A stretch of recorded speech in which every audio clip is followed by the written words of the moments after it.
সালামুন আলাইকুম। হাদিস আল কুরআনের ব্যাখ্যা হিসাবে আসছে, এরকম একটা কথা আমরা প্রায় সময়ই শুনি। বিশেষ করে আমরা যখন কোনো সহি হাদিসের পোস্টমর্টেম করি এবং আমরা দেখায় দিই আল্লাহর আয়াত দিয়ে যে দেখেন এই হাদিসের আগে সহি শব্দ থাকলেও প্রকৃতপক্ষে এটা সহি হাদিস না, তার কারণ হাদিসটা আল্লাহর আয়াতের সাথে অসামঞ্জস্যতা প্রদর্শন করে। আর এরকম কোনো কথা আল্লাহ রাসূল বলতেই পারে না, এটা লাহওয়াল হাদিস, মানুষের তৈরি হাদিস, শয়তানের হাদিস। কিন্তু আমাদের এই বক্তব্যের কাউন্টার দিতে গিয়ে আমাদেরই কিছু ভাই যারা হাদিসের উপর নির্ভরশীল, যে কোনোভাবে যাদের জীবন জীবিকা বা ধর্মের প্র্যাকটিস সমস্ত কিছুই যাদের হাদিসের উপর নির্ভরশীল, তখন তারা কিন্তু আমাদের এই সমস্ত যুক্তি তর্ক এবং তথ্য প্রমাণ এগুলো বিশ্বাস করতে চায় না। তারা এসে আমাদেরকে বলে যে হাদিস কোরআনের ব্যাখ্যা হিসেবে আসছে, অতএব আপনাকে হাদিস মানতেই হবে, না মানলে পরে আপনি কাফের হয়ে যাবেন, আপনি নরকে যাবেন, নানান ধরনের কথাবার্তা তারা বলে। তা আমরা দেখব আজকে যে অ্যাকচুয়ালি হাদিস আল কোরআনের ব্যাখ্যা হিসেবে আসছে কি না। আর এইটা দেখতে গিয়ে আমরা তথ্য, যুক্তি এবং আল কোরআনের আয়াতের আশ্রয় নিব। তারপর আমরা সিদ্ধান্ত নিব যে যারা এই ধরনের দাবি করে যে হাদিস আল কোরআনের ব্যাখ্যা হিসাবে আসছে, তাদের এই দাবি সত্য নাকি মিথ্যা। তো হাদিস যদি আল কোরআনের ব্যাখ্যা হিসাবে আসে, তাহলে নিশ্চিতভাবেই আল্লাহর রাসূল আল্লাহর পক্ষ থেকে অনুমতি প্রাপ্ত হয়েছেন। আল্লাহর রাসূলকে বলছেন যে আপনি আমার এই আয়াতগুলোকে ব্যাখ্যা করে বুঝায় দেন, তাই না? বিষয়টা তো এরকমই হওয়ার কথা। আর আল্লাহর রাসূল যখনই দায়িত্বপ্রাপ্ত হবেন, তখন কিন্তু তিনি পুরো কোরআনের এই যতগুলো আয়াত আছে প্রত্যেকটা আয়াতের ব্যাখ্যা করবেন, তাই না? ব্যাপারটা তো এরকম না যে আল্লাহ আদেশ দিলেন যে হে রাসূল আপনি আমার কোরআনের আয়াত ব্যাখ্যা করেন, আর আল্লাহ রাসূল বাচ্চা কিছু আয়াতের ব্যাখ্যা করলো আর অধিকাংশ আয়াত ব্যাখ্যাহীন অবস্থায় থাকলো। বিষয়টা কিন্তু এরকম হওয়ার কথা না। ব্যাখ্যা করার নির্দেশ থাকলে উনি কোরআনের যতগুলো আয়াত আছে প্রত্যেকটা আয়াতের ব্যাখ্যা করতেন, তাই না? কিন্তু প্রকৃতপক্ষে আমরা কি দেখি, আল্লাহর রাসূলের উপরে যখন কিতাব নাজিল হইল, তখন উনি কি আল কোরআনের প্রত্যেকটা আয়াতের ব্যাখ্যা করছেন? যেমন ধরেন আমি একটা আয়াত বলি, সূরা আম্বিয়ার 104 নম্বর আয়াত আল্লাহ তাআলা বলতেছেন যে তিনি মহাবিশ্বকে লিখিত কাগজের ন্যায় গুটায় নিবেন, কিয়ামতের দিন গুটায় নিবেন লিখিত কাগজের ন্যায়। তো এইরকম আয়াত। এরপর আপনি সূরা আম্বিয়ার 30 নম্বর আয়াত দেখেন, আল্লাহ তাআলা বলতেছেন যে যারা কুফরি করে তারা কি দেখে না যে এই আসমান এবং জমিন ওতপ্রোতভাবে একসঙ্গে জড়িত ছিল, অতঃপর আমি উহাকে আলাদা করিয়া দিয়েছি। এই যে বিগ ব্যাং তত্ত্ব, যে মহাবিশ্বর যত গ্রহ নক্ষত্র গ্যালাক্সি তারা যা কিছু আছে সমস্ত কিছু একটা সিঙ্গুলারিটি অবস্থায় ছিল, পরে এটাতে একটা মহাবিস্ফোরণ ঘটে বিগ ব্যাং, যেটাকে বিজ্ঞান বলতেছে, এই বিগ ব্যাং এর মাধ্যমে এই মহাবিশ্ব সৃষ্টি হয়েছে, গ্রহ নক্ষত্র সব আলাদা আলাদা হয়েছে। তো এই আয়াত যখন আল্লাহ রাসূলের উপর নাজিল হইলো, তখন তো যে অবিশ্বাসী কাফের রাইট এগুলা নিয়ে মশকরা করতো, তার কারণ এটার ব্যাখ্যা ছিল না। বিগ ব্যাং এর মাধ্যমে এই মহাবিশ্ব সৃষ্টি হয়েছে, এটা আমরা জানতে পারছি এই যে কিছুদিন আগে, তাই না? ব্যাখ্যা কি? ব্যাখ্যা হচ্ছে আল্লাহ তাআলার আয়াতটাকে আপনি সুস্পষ্টভাবে মানুষকে বুঝাই দিবেন। কিন্তু আজ থেকে 1500 বছর আগে কি এই আম্বিয়ার 30 নম্বর আয়াত বোঝানো সম্ভব ছিল মানুষকে? বিগ ব্যাং কি তখন মানুষ বুঝতো? বিগ ব্যাং এর মাধ্যমে পৃথিবী সৃষ্টি হয়েছিল মানুষ বুঝতো না। আপনি ওই সূরা আম্বিয়ার 104 নম্বর আয়াতের কথা বললাম, অনুরূপভাবে ওই আয়াতটা যে আল্লাহ তাআলা বলতেছেন যে লিখিত কাগজের ন্যায় বিশ্বটা গোটায় নিবে, এই আয়াতটা কি ওই 1500 বছর আগে বোধগম্য ছিল? আল্লাহর রাসূল কি এই আয়াতের ব্যাখ্যা করছেন? যদি করে থাকেন আমাকে দেখান যে এই বিগ ব্যাং তত্ত্ব আর এই যে মহাবিশ্ব গোটায় নেওয়ার যে বিষয়, যে ডার্ক ম্যাটার যখন ফেলিওর হয়ে যাবে তখন মহাবিশ্ব ওই মাধ্যাকর্ষণ শক্তির বলে আস্তে আস্তে কলাপস হয়ে এটা গোটায় নেওয়ার মতো পরিস্থিতি হবে, এটা এই আয়াতের কোন একটা হাদিসি ব্যাখ্যা আমাকে দেখান। দেখাতে পারবেন? আপনি সূরা জারিয়াত দেখেন, সূরা জারিয়াতের 47 নম্বর আয়াত আল্লাহ তাআলা বলতেছেন যে এই আমি নিজ হাতে এই মহাবিশ্ব সৃষ্টি করিয়াছি এবং আমি উহার সম্প্রসারণকারী। এখন মহাবিশ্ব দিনকে দিন সম্প্রসারিত হচ্ছে, এটা তো আবিষ্কারই হয়েছে যে 50-60 বছর আগে, আরো কম হতে পারে।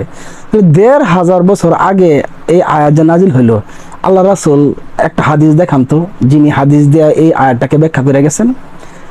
আপনি পুরো কোরআন তল্লাশি করবেন, ভুরি ভুরি আয়াত পাইবেন, যে আয়াতগুলা এই বহু বছর পরে আইসা আমরা এটার বিজ্ঞান মানে উৎকর্ষ লাভ করার ফলে আমরা জানতে পারছি যে এটার ব্যাখ্যাটা আসলে এই। কিন্তু ১,৫০০ বছর আগে তো এই সমস্ত আয়াতের ব্যাখ্যা ছিল না, বিদায়ী ওই যে কাফেররা মুশরিকরা আল্লাহ রাসূলকে পাগল বলতেন, হাসি ঠাট্টা তামাশা করতেন। অর্থাৎ যদি আমি কোরআনের বিবেচনায় দেখি তাহলে আল্লাহ রাসূল কোরআনের আয়াত ব্যাখ্যা করেন নাই। এখন আপনি হাদিসে আসেন, কিছু হাদিসের রেফারেন্স আমি দিই। যেমন একটা হাদিস আছে, সহিহ হাদিস কিন্তু, যে অজু করার পর কেউ যদি আকাশের দিকে তাকায়া কালিমা শাহাদাত পাঠ করে তাহলে তার জন্য বেহেশতের সমস্ত দরজা খোলা যায় এবং সে তার ইচ্ছা অনুযায়ী দরজা দিয়ে জান্নাতে প্রবেশ করতে পারবে। সহিহ হাদিস। তো এই হাদিসটা আল্লাহর কোন আয়াতের ব্যাখ্যা আমাকে বলেন? আল্লাহর কোন আয়াতের ব্যাখ্যা হিসাবে হাদিসটা আসছে আমাকে বলেন। এরপরে আমি আপনাকে আরেকটা সহিহ হাদিসের রেফারেন্স দিই। আমি রেফারেন্স দিয়ে দিব, এই মুহূর্তে নাম্বার মনে আসতেছে না। যে ওই একটা চোর ধরা পড়ছে, একটা চোর রাখালকে হত্যা করার পর উট নিয়ে রওনা দিছে। তো সেই চোর ধরা পড়ার পরে আল্লাহ রাসূল তার হাত কেটে দিলেন, তার চোখ উঠিয়ে ফেললেন, তাকে অত্যাচার নির্যাতন করতে করতে গরম পাথরের উপরে শোয়া দিলেন। তো এই হাদিস কোন আয়াতের ব্যাখ্যা হিসেবে আসছে বলেন? এরকম চোরের শাস্তি হচ্ছে হাত কেটে দেওয়া, তার উপর এরকম নির্যাতন করার আদেশ আল্লাহ রাসূল কোরআনের কোন আয়াত দ্বারা পাইছেন? এরকম ভুরি ভুরি হাদিস আপনি পাবেন যে হাদিসের সাথে আল্লাহর কিতাবের কোনো আয়াতের কোনো সম্পর্ক নাই। তাহলে এই হাদিসগুলা এই কোন আয়াতের রেফারেন্স হিসাবে আসছে? তো বিষয়টা হয়েছে কি, যখন কোনো মানুষ তার খেয়াল খুশি মতো কোনো থিওরি প্রতিষ্ঠিত করতে চায়, তার খেয়াল খুশি মতো মন গড়া কোনো কথা প্রতিষ্ঠিত করতে চায়, আর এই প্রতিষ্ঠিত করতে চায় সে যখন যুক্তি তর্ক পেশ করে, তখন সে নিজে অনুধাবন করতে পারে না যে তার যুক্তি এবং তর্কের অনেকগুলো ফাঁক ফোকর রয়ে গেছে, মানুষ সেগুলো ধরে ফেলবে। ঠিক অনুরূপভাবেই যারা বলে যে এই হাদিস আল কোরআনের ব্যাখ্যা, তারা দিক, এই যে এতগুলো প্রশ্ন দিলাম, এতগুলো রেফারেন্স দিলাম, বুঝা দিলাম, তারা আমার এই কথার জবাব দিক, দেওয়ার পরে তারা বলুক, তারা দাবি করুক যে হ্যাঁ হাদিস আল কোরআনের ব্যাখ্যা হিসেবে আসছে। আল্লাহ রাসূলের উপর আল কোরআন ব্যাখ্যা করার দায়িত্ব ছিল না, তার উপর দায়িত্ব ছিল, সে তার উপর কোরআন নাজিল হয়েছে এবং তিনি আয়াতগুলো প্রচার করছেন। কোরআনের এমন একটা মুজিজা যে এটা এই অবতীর্ণ হওয়ার পর থেকে শুরু করে কিয়ামত পর্যন্ত এটা সক্রিয় থাকবে, এটা রূহ। এটা শুধুমাত্র যদি আপনি আয়াত হিসেবে বিবেচনা করেন তাহলে কিন্তু আপনার বিবেচনা পরিপূর্ণ হবে না। আল্লাহর কিতাবের প্রত্যেকটা শব্দ হচ্ছে রূহ। এই রূহগুলা কাল কিয়ামত পর্যন্ত সক্রিয় থাকবে এবং প্রত্যেকটা যুগ, প্রত্যেকটা সময়, প্রত্যেকটা শতাব্দীর জন্য এই রূহ কার্যকর থাকবে, যৌক্তিক থাকবে, গ্রহণযোগ্য থাকবে। আল্লাহ রাসূল যদি প্রত্যেকটা আয়াতের ব্যাখ্যা ওই সময় করে দিতেন তাহলে এই সময় আইসা কোরআনের তেমন কোনো মূল্য থাকতো না। সব ব্যাখ্যা হয়ে গেছে, সমস্ত কিছু বোঝা হয়ে গেছে, কিন্তু এখনো পর্যন্ত আমরা দেখতে পারি যে আল কোরআন স্বমহিমায় তার যে গৌরব উজ্জ্বল যে অবস্থান সেটা এখনো পর্যন্ত ধরে রাখছেন। এর কারণ একটাই, যেটা হচ্ছে যে আল কোরআন সমস্ত রূপে ব্যাখ্যা করা হয় নাই, এখনো তো কিছু বিষয় ব্যাখ্যার বাকি আছে। যেমন ধরেন এই আবাবিল পাখি, ওই যে আব্রাহামের বাহিনীকে যে ধ্বংস করে দিল পাথর নিক্ষেপ করে, এটার কিন্তু কোনো ধরনের বৈজ্ঞানিক ব্যাখ্যা এখনো পর্যন্ত আবিষ্কার হয় নাই। তারপরে আপনি ওই যে আল্লাহ তাআলা আল্লাহর কিতাবে 7টা পৃথিবীর কথা বলছেন, 7টা পৃথিবী এখন পর্যন্ত আবিষ্কার হয় নাই। তাহলে এগুলোর ব্যাখ্যা কি? আল্লাহ রাসূল এগুলোর ব্যাখ্যা কেন করে জান না? আমরা এখনো পর্যন্ত এগুলোর ব্যাখ্যা পাই নাই। তবে এটাও ঠিক, যেরকম ভাবে মহাকাশ সম্পর্কিত আয়াতগুলা আজকে আমাদের সামনে ব্যাখ্যা আছে বিজ্ঞানের উৎকর্ষতার ফলে, টুডে অন টুমোরো আবাবিল পাখির যে যুদ্ধ কৌশল আর যে 7টা পৃথিবীর অস্তিত্ব, এগুলোও এক সময় আসবে। এগুলো যখন বিজ্ঞান যখন আরো উন্নত হবে আমরা আরো জানতে পারবো, এটা নিশ্চিতভাবে বলা যায়। তাহলে আপনি কিভাবে বলবেন যে হাদিস আল কোরআনের ব্যাখ্যা হিসেবে আসছে? সর্বশেষে এটা বলাই যায় যে আসলে যারা বলে যে হাদিস আল কোরআনের ব্যাখ্যা হিসেবে আসছে তারা মিথ্যা বলে, আমি কথা বলবো না, তাদের যে আসলে যে সেন্টিমেন্ট, হাদিসের প্রতি যে দরদ, হাদিসের প্রতি যে মানে কি বলবো মমতা বোধ এবং দীর্ঘদিনের লালিত একটা বিষয়, এই বিষয়টাকে কিভাবে তারা ত্যাগ করবে? তো আল্লাহ সবাইকে সহি বুঝ দান করুক আর বাস্তবতাটা বোঝার চেষ্টা করুক। হাদিস হাদিসের জায়গায় থাক, কিন্তু কোরআনের সমতুল্য সেটাকে কখনোই করা যাবে না।